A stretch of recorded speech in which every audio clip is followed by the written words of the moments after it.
parents stand up for their rights in one Illinois town and wind up going toe-to-toe with one of the nation's largest homosexual activist groups. This is the CitizenLink Report. I'm Carrie Gordon Earll with CitizenLink education analyst Candi Cushman. Hi, Candi. Hi, Carrie. Good to be back with you. Good to have you with us today.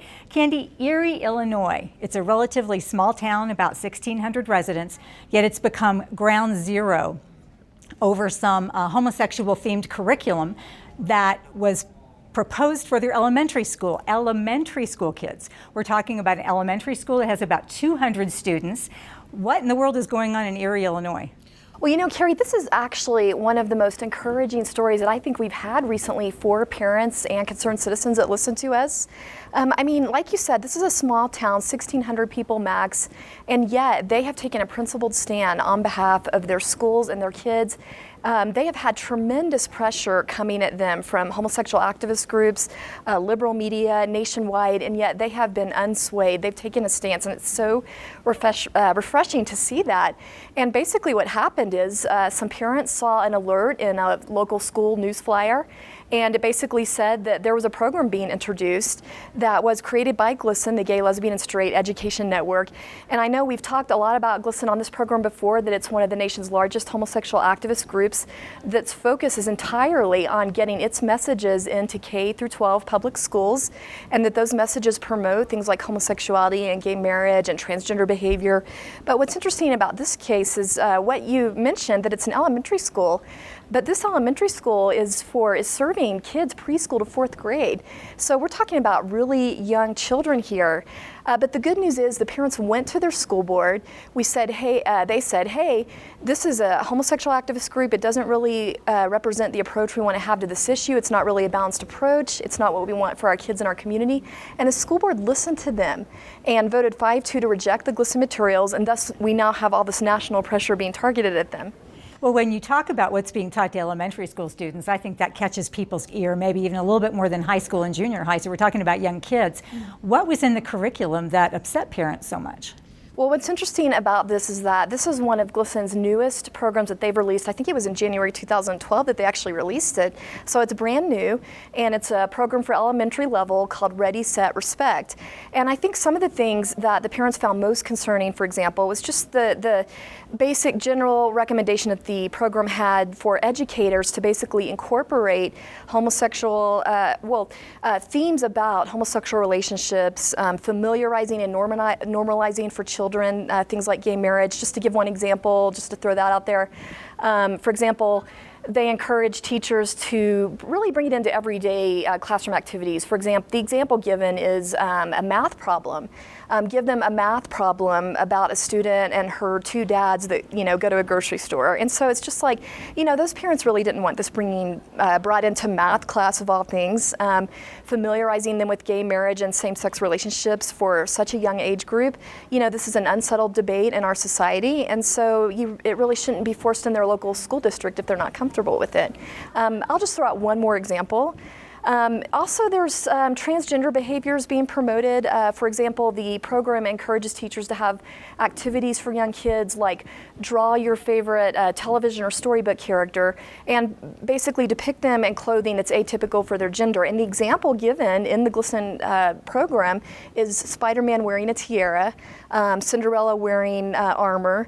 They also have books that they recommend that go along with these themes, like Uncle Bobby's Wedding, featuring 2 male guinea pigs getting married. You can see them on the front cover there with their bow ties and their tuxedo. So just familiarizing, normalizing things like gay marriage and transgender behavior for kids in a way that doesn't bring in a lot of respect for parents that have a concern with this. Well, this issue really is about parents' rights and whether parents have the right to say, particularly at such a young, tender age, what their children will or won't be taught. Now, GLSEN, as you said, is a rather influential group in curriculum across the nation. They're not used to hearing the word no. How did GLSEN respond when the school board said, no, thank you, we don't want your materials? Well, that's been very interesting as well. Can you believe that GLSEN made this small town the focus of its front page web banner?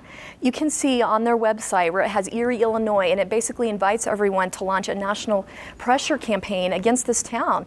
And they even complain on their website that the school board, quote, won't budge, and just the arrogance is astounding, as if the school board and the local community is beholden to a New York-based gay activist group, as if they must do, what they're told. So I just think it reveals the arrogance behind here.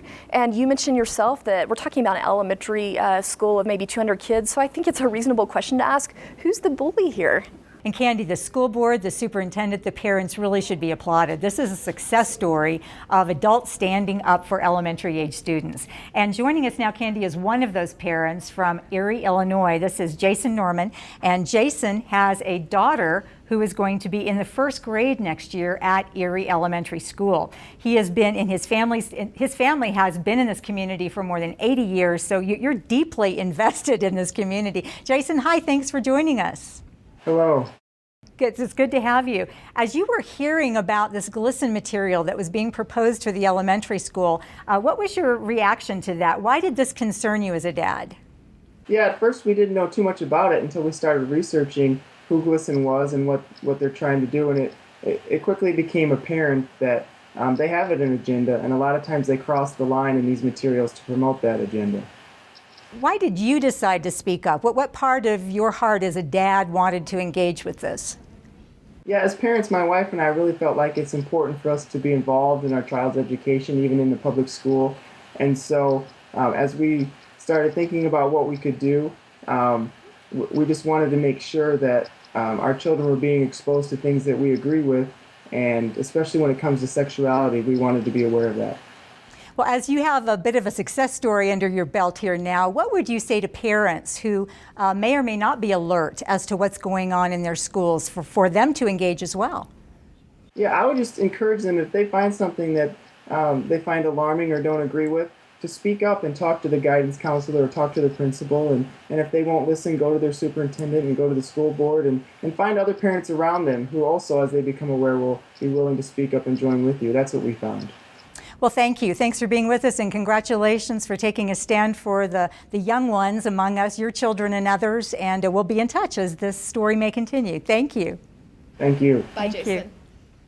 Candi, this is such an encouraging story, and as we've heard, parents can make a difference. I expect there are some other lessons that could be learned. What would you say to parents? Well, Carrie, I love the fact that our motto for this video report is stand tall and be heard. And that's exactly what these parents did. They made their voice heard, and now the impact of that is being felt nationwide. And it's encouraging other parents and local school boards that they don't have to bow the knee to this kind of political activist pressure that just comes at them, that they can stand strong for their local communities and do what's right for their kids and their schools. Thank you, Candi. Thanks for bringing us an inspirational story. We don't always get those, but it's encouraging, and I know you're going to keep an eye on what's going on in Erie. Thank you. And thanks to all of you who contact us and talk with us via email about your concerns, about your encouragement. You can always contact us at mail@citizenlink.com. That's mail@citizenlink.com. The story from Erie, Illinois is one of many across the nation where we see citizens engaging and making a difference in their community. CitizenLink and Focus on the Family want to be part of equipping you to do the same. So we thank you for watching. And remember, stand tall and be heard.